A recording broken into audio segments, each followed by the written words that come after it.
Bonjour à toutes et à tous. La semaine dernière, la petite Wonder Augustine nous quittait, malheureusement. Mon invité, Steve de Matos, bonjour. Bonjour. Vous êtes le président de l'association Wonder Augustine. Euh, Vous êtes là pour nous apporter plusieurs messages. D'abord, le premier message, c'est que le combat continue. Première question, très rapidement. L'enterrement se fera dans la plus stricte intimité, donc je ne vous poserai pas de questions là-dessus, c'est bien ça. La famille veut rester Voilà, entre tout à nous. fait. On a décidé, en tout cas les parents, donc Pauline et Tanguy, ont décidé de faire ce dernier envol dans le petit monde des licornes qu'Augustine aimait particulièrement, dans la plus stricte intimité, effectivement, avec la famille, avec la famille et les amis.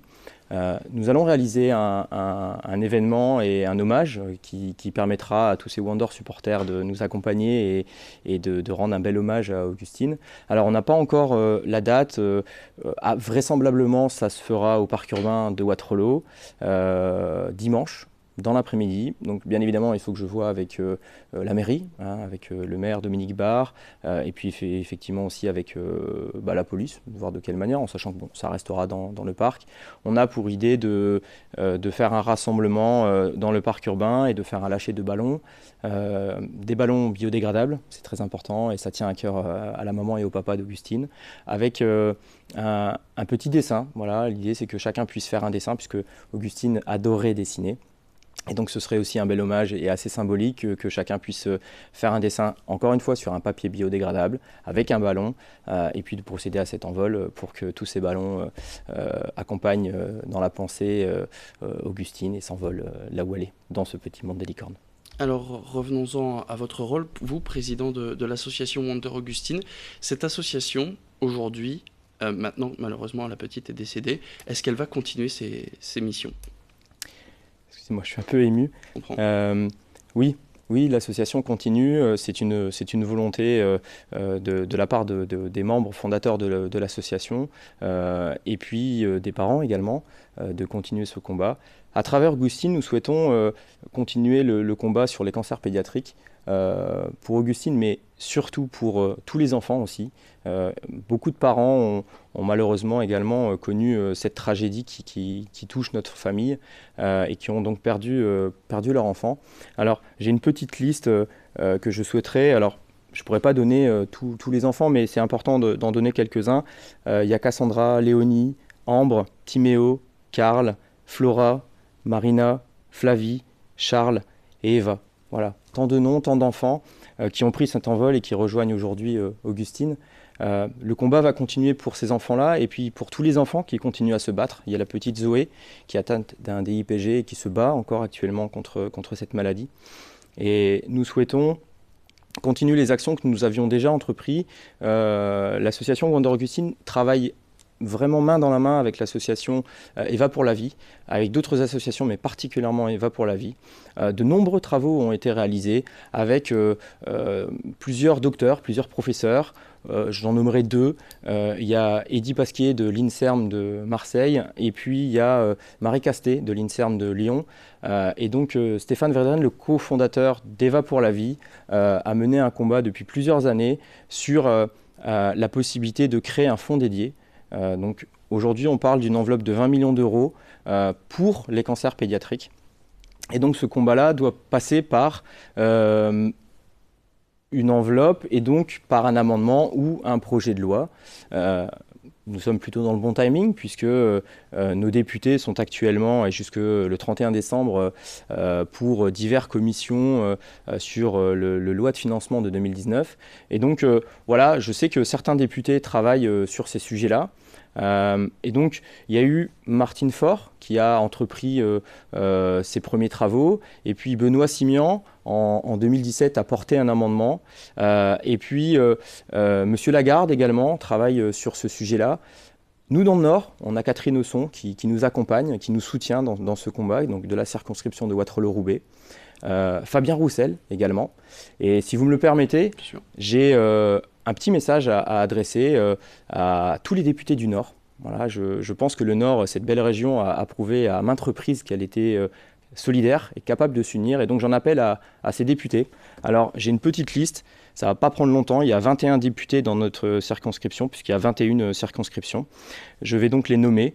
Adrien Catenens, Hugo Bernalici, Christophe Di Pompeo, Brigitte Liseau, Sébastien Huige, Charlotte Lecoq, Francis Vercamer, Catherine Osson donc, Valérie Petit, Vincent Ledoux, Laurent Pietraszewski, Anne-Laure Catelot, Christian Hutin, Paul Christophe, Jennifer de Temerman, Alain Brunel, Dimitri Houbron, Guy Bricou, Sébastien Chenu, Fabien Roussel et Béatrice Descamps-Marquilly. Voilà, ce sont les 21 députés de tous horizons politiques,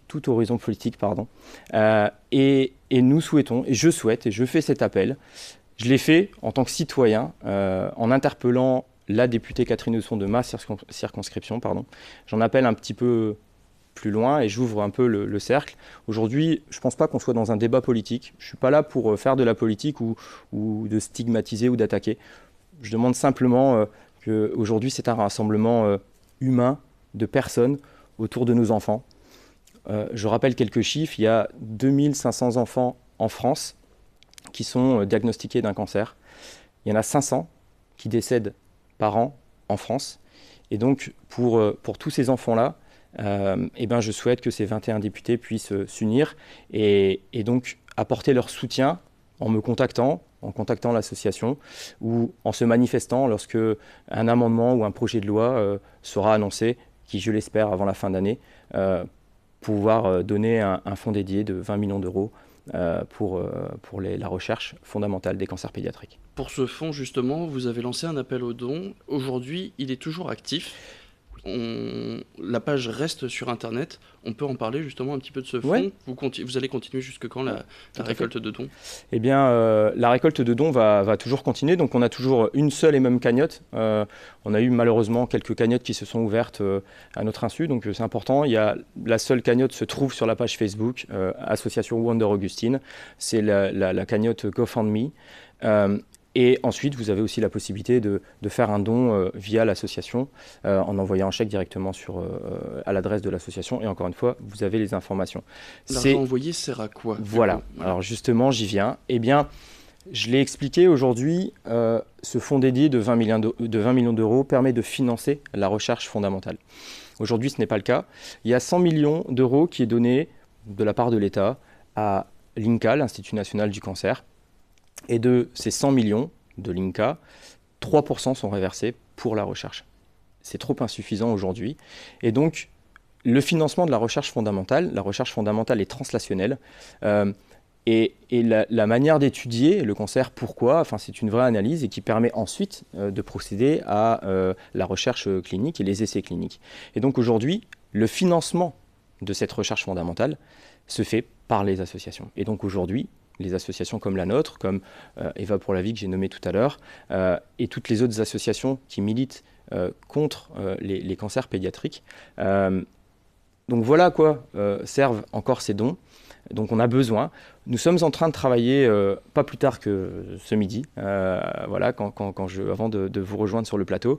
Nous allons unir nos efforts avec 2 ou 3 associations, vraisemblablement, en tout cas c'est certain, avec Eva pour la vie, pour faire un appel à projet, c'est-à-dire que nous allons solliciter différentes recherches. Donc j'ai parlé de l'INSERM de Lyon et de Marseille, ce sera peut-être l'INSERM Bordeaux, peu importe, mais en tout cas on va unir les fonds de l'association Wonder Augustine et de l'association Eva pour la vie pour porter un plus gros projet pour la recherche fondamentale.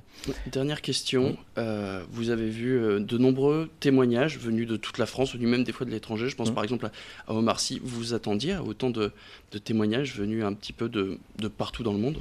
Pas du tout. Je pense que c'est peut-être la force, dans le bon côté des choses, des réseaux sociaux.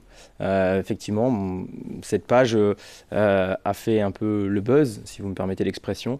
Et donc oui, on a eu Omar Sy, vous l'avez cité, Benjamin Pavard était le premier à nous avoir apporté ce soutien. Laurence Boccolini, Christophe de Chavannes. Vianney également. Élodie Gossuin. Pour nous, c'était important, dans un premier temps, d'accrocher, en tout cas de sensibiliser les célébrités du Nord. Mais effectivement, il y a eu beaucoup d'autres célébrités qui se sont accrochées à notre combat et à notre petite Augustine. Et donc ça Ça fait du bien parce que ça permet d'en parler et encore une fois, à travers Augustine, c'est aussi tous les autres enfants derrière voilà, qui sont derrière Augustine. Merci beaucoup Steve de Matos d'être venu sur notre plateau, le président de l'association Wonder Augustine. Restez avec nous, l'information continue. Bonne journée à tous.